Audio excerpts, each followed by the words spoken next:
বেঈমান, কোন বদগার, কোন বেআমলদার দুনিয়ার জমিনের মধ্যে মত করে। হায় হায় হায়, বন্দে তো থাকা যায় না, বন্দে তো বসা যায় না। ফেরেশতারা বদদুয়া করবে, ফেরেশতারা চিৎকার করবে, আল্লাহ কোন নাফরমান মরছে, ওই রূপটাকে যখন আসমানের দিকে নেওয়া হবে, আমার আল্লাহ ডেকে বলবে, এই ফেরেশতারা, এই নাফরমানের রূহ, এই বদগারের রূহ, এই বেঈমানের রূহ আমি আল্লাহর আসমানের মধ্যে আনবা না, আমি আল্লাহর আসমান নাবাক হয়ে যাবে, এই রূহটাকে জমিনের মধ্যে দাবাই দাও, কবরের মধ্যে রেখে দাও। সময় ছিল তোমার কোনো অস্তিত্ব ছিল না, একটা সময় ছিল যেই সময় তুমি দুনিয়ার জমিনের মধ্যে ছিল না।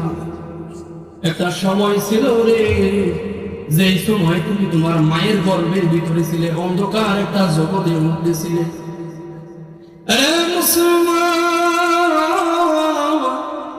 একটা সময় ছিল আপনি মুখের মধ্যে খাবার খাইতে পারেন নাই, একটা সময় ছিল আপনি হাঁটতে পারেন নাই, বিছানার মধ্যে পায়খানা প্রস্রাব করছেন। কথা বলেন ঠিক কিনা? আল্লাহ বলে, রে মানুষ,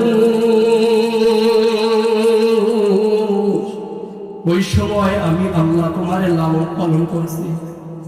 যেই সময় তোমার কেউ ছিল না তোমাকে দেখার মতো, ওই সময় আমি আল্লাহ তোমার মায়ের গর্ভের মধ্যে কুদরতি খাবার দিয়ে দিছি, যে খাবার শক্ত না, এমন একটা খাবার দিছি রে, যেই খাবার মিষ্টি লাগে মুখের মধ্যে নিলে, এমন একটা খাবারের ব্যবস্থা করছে যে খাবারটা গরম লাগে মুখের ভিতরে নিলে। সুবহানাল্লাহ।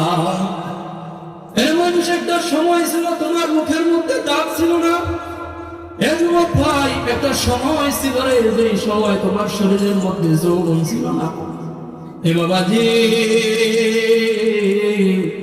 একটা সময় ছিল যে সময় আপনার থোতার মধ্যে দাড়ি ছিল না। আজকে বাবিয়া দেখেন, আপনার পিছনে যে সময়গুলো ছিল, ওই সময়গুলো কোথায় দিয়ে চলে গেল, সময় কোন হিসাব আমাদের নাই। একদিন, দুই দিন, তিন দিন দেখতে দেখতে আজরাইল যখন আপনার সামনে দাঁড়াবে,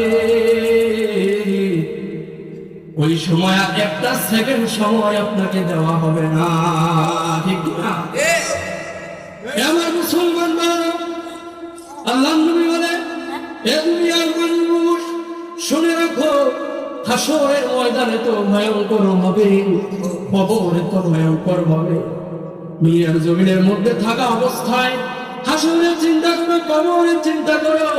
এই দুনিয়ার ফিতনা ফাসাদের মধ্যে জড়িয়ে যেও না। বুকুদ দুনিয়া রাসু কুল্লি খাতিয়া, এই দুনিয়াকে যারা মুহাব্বত করবে, এই দুনিয়াকে যারা ভালোবাসবে, এই দুনিয়ার মুহাব্বত যারা তাদের অন্তরের ভিতরে ঢুকাইবে, ওই মানুষগুলো সব সময় গুনার কাজে নিয়োজিত থাকবে। ওই মানুষেরা চাইলেও গুনার কাছ থেকে ফিরে আসতে পারবে না, কারণ ওই মানুষের ভিতরে দুনিয়ার লোভ ঢুকে গেছে। চিল্লায় বলে ঠিক কিনা? আমাদের ভিতরে নারীর লোক, বাড়ির লোক, গাড়ির লোক, সম্পদের লোক। 5 তলা বিল্ডিং একজন উঠাইছে, সেভাবে 10 টাকা কিভাবে উঠাবে। একজনের মোটর সাইকেল কিনতে, সেভাবে আগুন কিনবে। একজনের সেলফোন সেট কিনছে, সেভাবে আইফোন কিভাবে কিনবে। একজনে 1 বিঘা জমির মালিক, 1 ডিসিমের মালিক, সেভাবে 10 ডিসিমের কিনবে। এই কিনতে কিনতে সময় যাইতে যাইতে যাইতে যাইতে কোন সময় মালাকুল মউত চলে আসে, আমাদের আর হুঁশ থাকে না।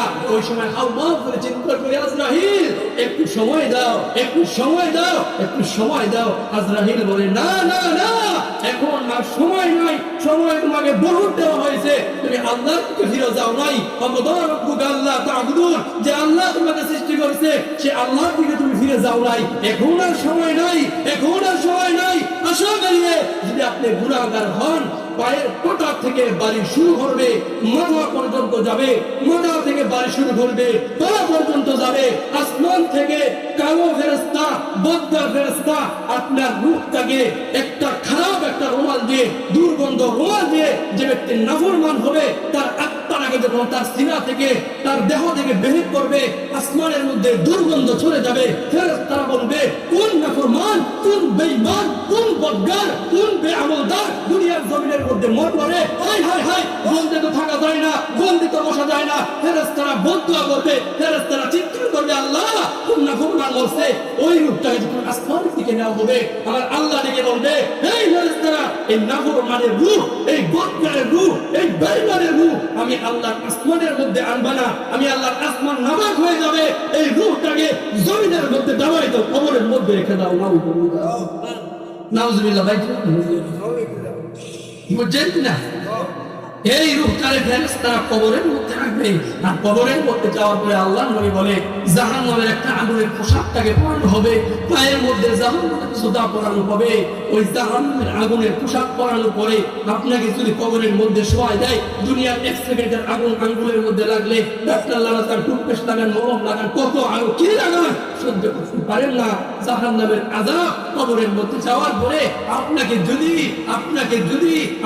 যদি আগুনের একটা পোশাক পরায় দেয়, সে আগুনের কালার হবে কালো। দুনিয়ার আগুন কিছু না, জাহান্নাম সে আগুন। ওই আগুনের পোশাক যদি আপনার পরায়, হাউমা করে চিৎকার করবেন, আপনার চিৎকার কেউ শুনবে না। হাজারি কথা করবেন, সন্তান আমার জন্য একটু দোয়া করুন। সন্তান কবরে যাবে।